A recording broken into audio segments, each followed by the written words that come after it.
Halo, selamat pagi, selamat siang, selamat sore, dan selamat malam. Kembali lagi bersama saya, Lucky Anggiat Panjaitan. Saya akan mengajar dalam mata kuliah intervensi fisioterapi. Yang kali ini kita akan masuk dalam blok masas. Yang kemarin kita sudah belajar tentang blok intervensi elektrofisis. Kalau tidak salah yang terakhir adalah laser ya. Nah, semoga kalian boleh mempelajari dengan baik. Dan sekarang kita masuk ke bagian masas. Saya akan memberikan PowerPoint kepada kalian, tapi seperti biasa yang setelah pertemuan ketiga, saya lebih kepada memberikan videonya dulu, baru kalian membuat resumenya, baru setelah itu saya akan memberikan kalian materi masasnya. Nah, sebelum kita mulai perkuliahan kita akan berdoa terlebih dahulu. Silakan kalian berdoa di dalam hati kalian masing-masing. Sembari itu saya akan membuat PowerPoint, saya akan terpampang di dalam Teams ini. Silakan berdoa dimulai.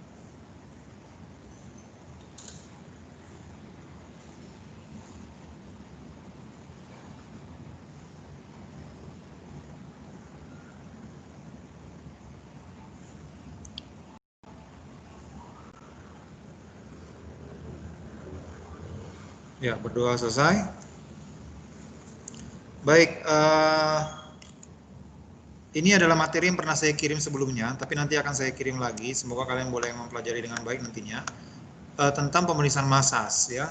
Masas, walaupun sebagian orang mengatakan bahwa masas itu hanya memijat ataupun mengusap bagian tubuh kita, tapi sebenarnya dalam ilmiahnya sebagai fisioterapis ini bisa dilakukan pemeriksaan dulu. Jadi tidak selalu masas itu hanya langsung memegang pasien, menyentuh dan seperti itu saja. Tapi dia juga harus ada pemeriksaan, dia harus ada juga mengarah kepada diagnosisnya, dan dia harus juga menentukan bagaimana dosisnya.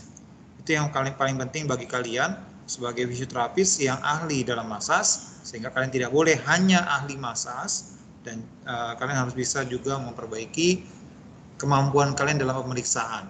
Ya, pemeriksaan di masas ini agak sedikit mirip dengan pemeriksaan yang ada di terapi manual. Jadi jangan sampai ketukar ya. Tapi dalam hal ini saya yakin kalian akan mempelajari dengan baik sehingga tahu membedakan bagaimana pemeriksaan dalam terapi manual dan pemeriksaan dalam terapi masas. Oke, saya akan presentasikan.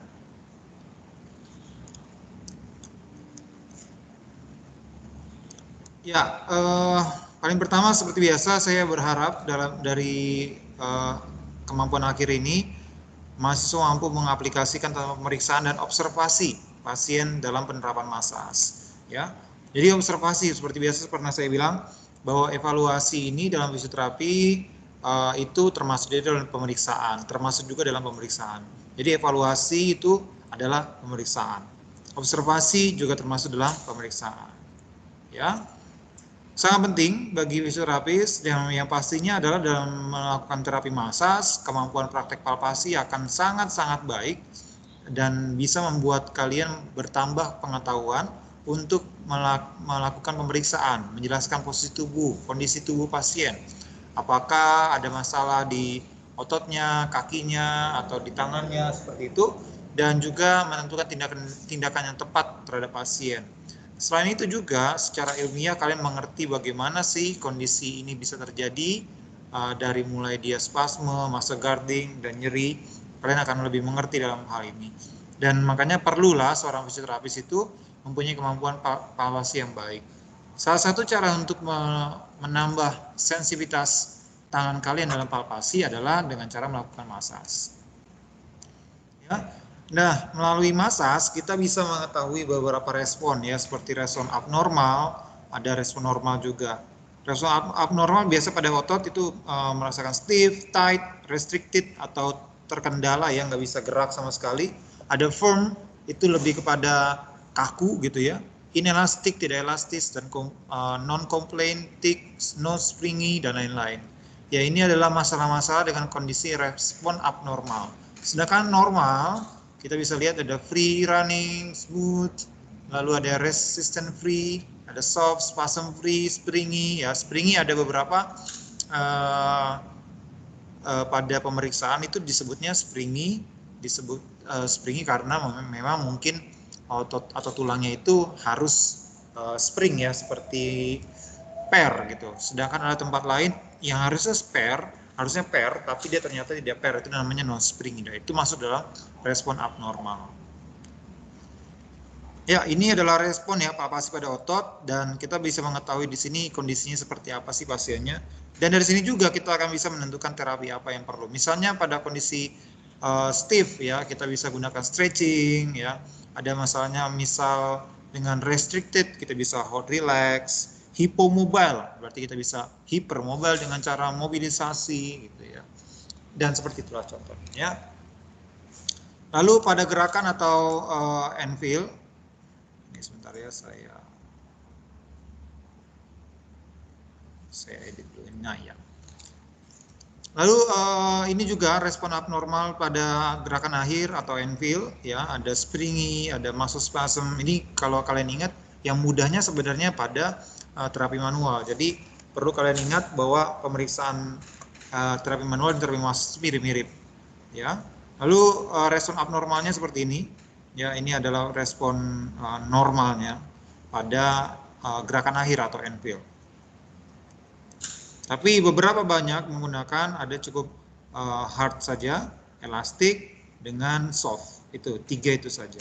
Sedangkan ini yielding, gradual, elastik. Ya, elastik juga sebutnya kadang springy dalam kondisi tertentu. Dia menyebabkan rasa nyeri pada saat bouncing gitu ya, pada saat dia ada pair pegasnya. Ya, kita lanjut. Selain observasi pada otot, kita juga observasi pada kulit. Ya, kita bisa melihat apakah kulitnya ini berminyak, ya, apakah kulitnya ini membiru karena akibat dari pukulan ataupun inflamasi, lalu tertarik atau kering, ya, seperti misalnya setelah penggunaan eksternal fiksasi, ya, penggunaan gips, gitu kan. Lalu kita bisa cek juga temperatur, ya, walaupun dengan hanya tangan situ kita bisa merasakan, oh ini badannya hangat, ya. Bisa juga menentukan tanda-tanda inflamasi dengan palpasi dan dapat melihat ketegangan otot walaupun kulit terasa tidak kesat atau tidak tegang. Nah, ini perlu kita cek. Nanti kita perlu biasakan tangan kita bahwa kadang otot yang tegang itu bukan hanya otot yang bagian luar, tapi otot bagian dalam juga harus bisa kita cek. Sehingga dengan cara palpasi kita bisa melihat bahwa otot ini memang ada masalah tegang. Dan kulitnya walaupun tidak ada masalah sama sekali terlihatnya, kita juga harus tepat bisa menentukan apakah ini masalahnya pada otot bagian luar atau otot bagian dalam. Lalu scar tissue, ini contohnya adalah kondisi di mana si kulitnya ini sudah terjadi robekan ataupun sudah terjadi trauma, terlepas atau tertarik. Lalu ketika dia menyatu, dia akan ada masalah seperti penyatuannya tidak sempurna, maka disebutnya ada scar tissue. Ya, kita juga bisa melihat akibat dari misalnya akibat luka bakar ya, itu bisa mengetahui oh ternyata ada masalah dengan jaringan kulit sehingga gangguan geraknya itu tercetus. Misalnya pada bicep itu terbakar daerah tricepnya ya, lalu dia tidak bisa fleksi. Nah, itu kan tandanya ada masalah di jaringan parut atau jaringan yang kena terbakar itu. Dengan adanya jaringan parut itu bisa kita cek, kita juga bisa menentukan di mana tempat terapi, di mana kita evaluasi otot yang memang mengakibatkan masalah fungsi dan gerak. Dari situ kita akan bisa menentukan juga terapi apa yang diperlukan. Ya, contoh-contoh scar tissue yang muncul kadang-kadang di dalam tubuh manusia paling sering adalah bekas appendectomy. Lalu breast surgery kalau misalnya ada pernah mammectomy ya, diamputasi dadanya ya atau payudaranya. Lalu ada banyak lagi beberapa hal seperti hip replacement juga akan menimbulkan scar tissue. Nah, secara klinis dia mungkin akan merasakan seperti appendectomy ini biasanya menyebabkan low back pain. Lalu ada beberapa misalnya breast surgery itu bisa menyebabkan neck pain ya dan lain-lain. Ini tidak secara langsung ya, tapi bisa menyebabkan beberapa hal klinis gitu, diakibatkan dari scar tissue-nya. Sehingga kita perlu tahu ketika scar tissue ini ada, apakah mengganggu gerakan yang lain dalam tubuh manusia atau mengganggu respon fisiologisnya, apakah nyeri atau seperti apa ya. Jadi dari situ baru kita bisa menentukan, oke, gara-gara scar tissue ini kita harus melakukan terapi A. Dari terapi A dia akan menyebabkan pengurangan misalnya nyeri pinggang atau nyeri leher seperti itu ya. Lalu otot dan fasia. Nah, ini juga bisa kita melakukan pemeriksaan dengan cara deep stroking ya. Kalau kalian ingat, stroking itu seperti acak-acak ya, gesekannya acak. Tapi ini dengan tekan dan acak. Nanti akan saya tampilkan caranya ketika kita bertemu dalam praktikum. Nah, otot dan fasia akan menjadi tegang mengakibatkan cairan bawah otot menjadi fasi atau tidak lancar. Ya, seperti limfe, ya, pembuluh darah akan mengakibatkan penyerapan nutrisi ke jaringan tidak baik. Jadi ketika terjadi masalah tegang otot, ya, jadi darahnya ini tidak tersalur dengan baik oleh ototnya ini, sehingga menyebabkan tadi jaringan tidak mendapatkan nutrisi yang seharusnya, sehingga jaringan tersebut atau otot tersebut akan fatigue atau lelah. Bayangin aja kalian kalau kalian dikasih makan sama orang tua kalian, lalu orang tua kalian seperti marah, lalu tidak memberikan makan, berarti kan kalian sebagai ototnya akan rusak lama-lama ya, seperti itu. Lapar. Lalu ada tendon ya, ini juga bisa kita cek dengan cara penguluran atau stretching ya. Tendon paling mudah memang dicek dengan cara penguluran.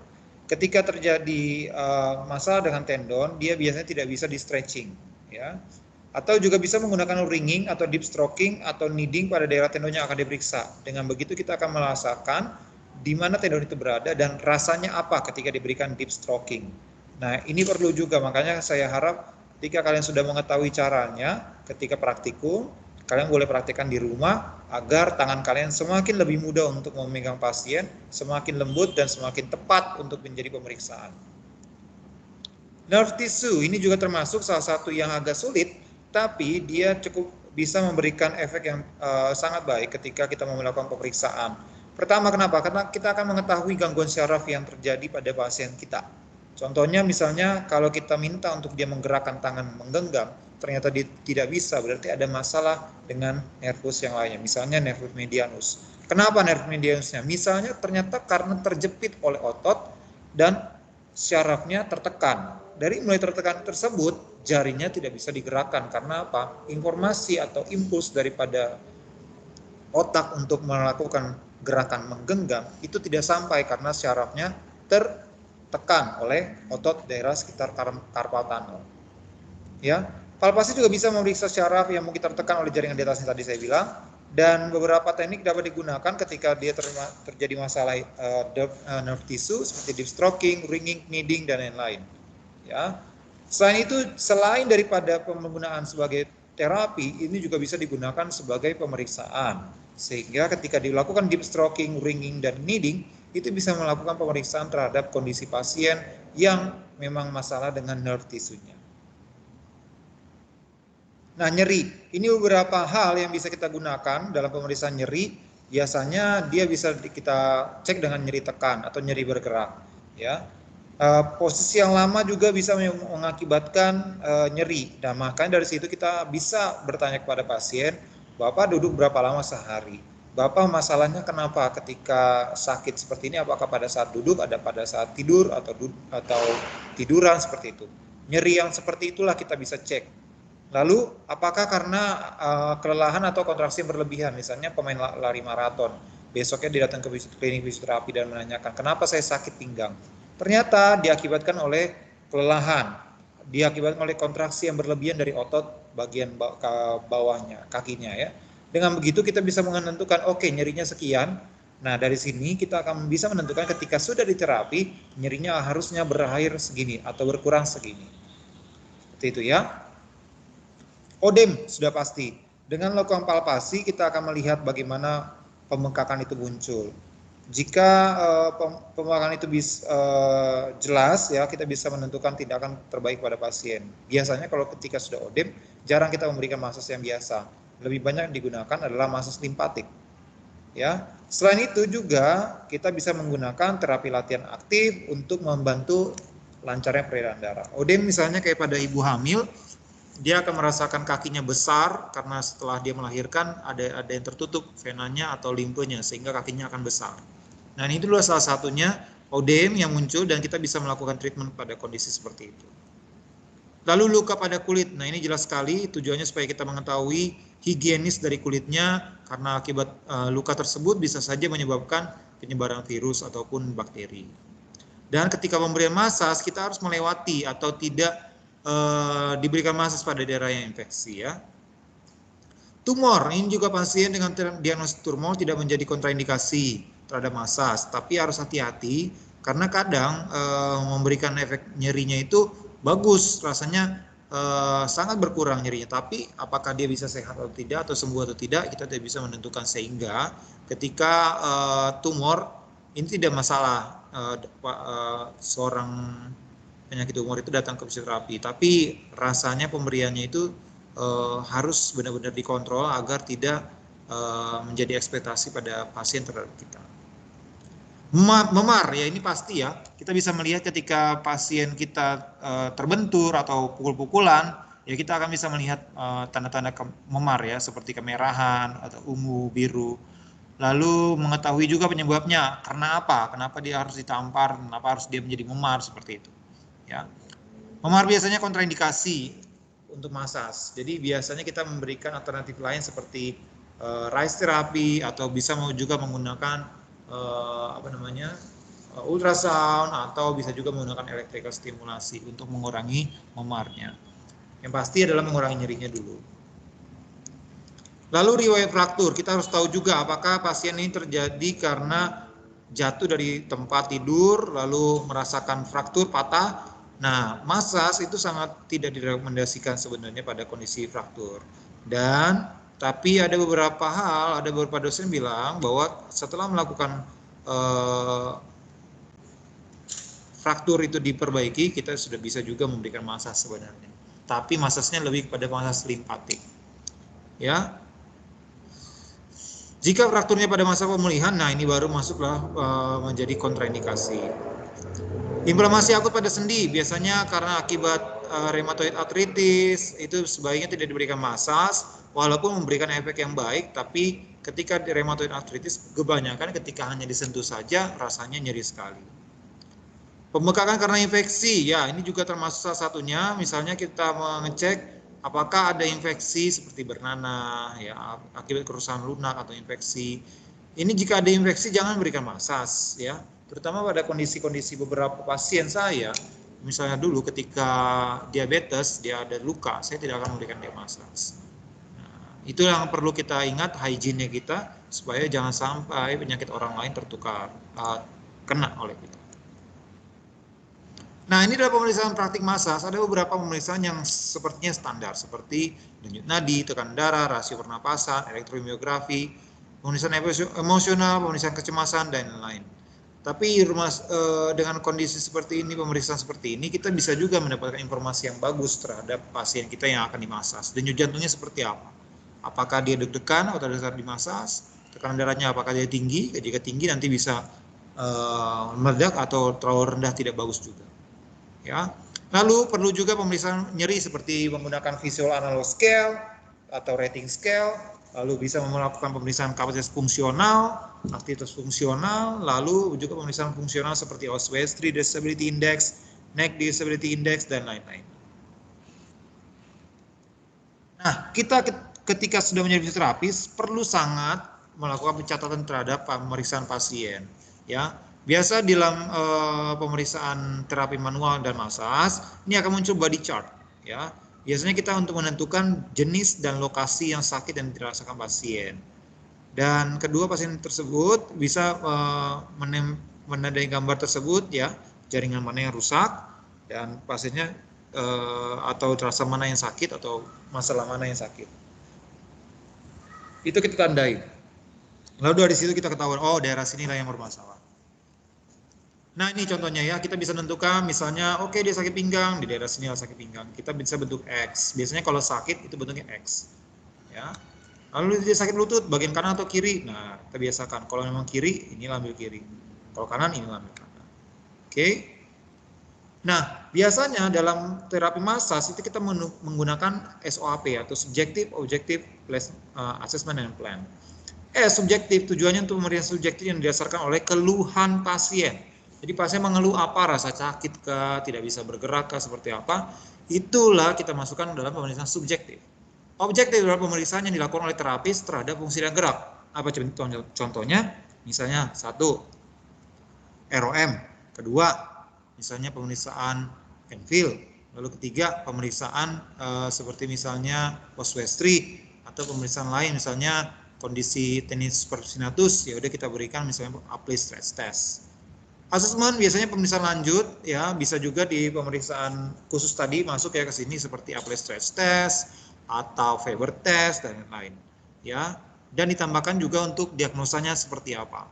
Biasanya kalau misalnya kondisi pasien ini banyak gitu ya, SOAP ini jarang menggunakan diagnosis, tapi dia bisa menentukan terapi karena adanya objective assessment dan juga objective dan assessment.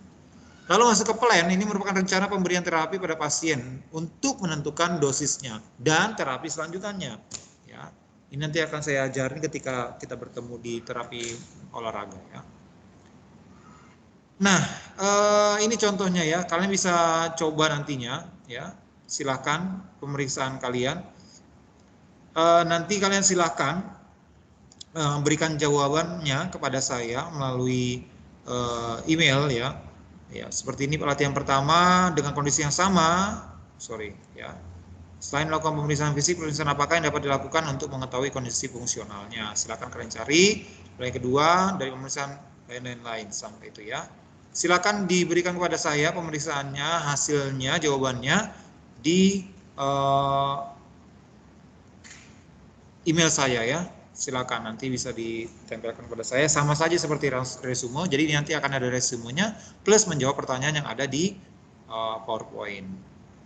Oke, saya akan pelan-pelan. Yang pertama ini, lalu yang kedua ini sepertinya bisa kalian lihat ya, jelas. Lalu yang keempat ini. Untuk latihan laboratorium nanti akan kita setting seperti apa jadwalnya. Yang pasti kalian harus bisa basicnya dulu dalam teorinya. Oke, terima kasih. Saya akan lanjutkan ke dalam sesi penutup.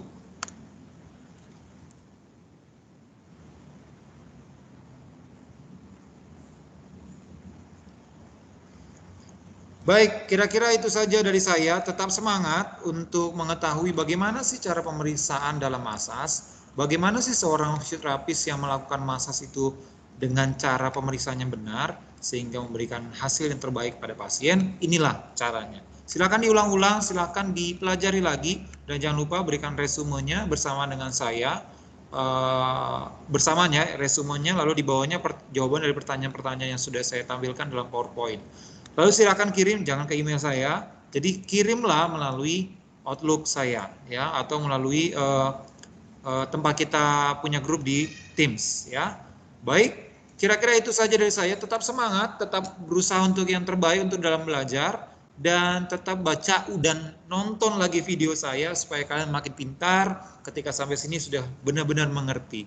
Terutama bagi kalian yang mungkin di daerah, saya harap kalian boleh mempelajari lebih banyak lagi ya, lebih detail lagi. Jangan seperti maksudnya jangan sampai cuma biasa saja. Oke, terima kasih untuk hari ini. Tetap semangat, tetap sehat, dan jangan lupa kita pakai masker.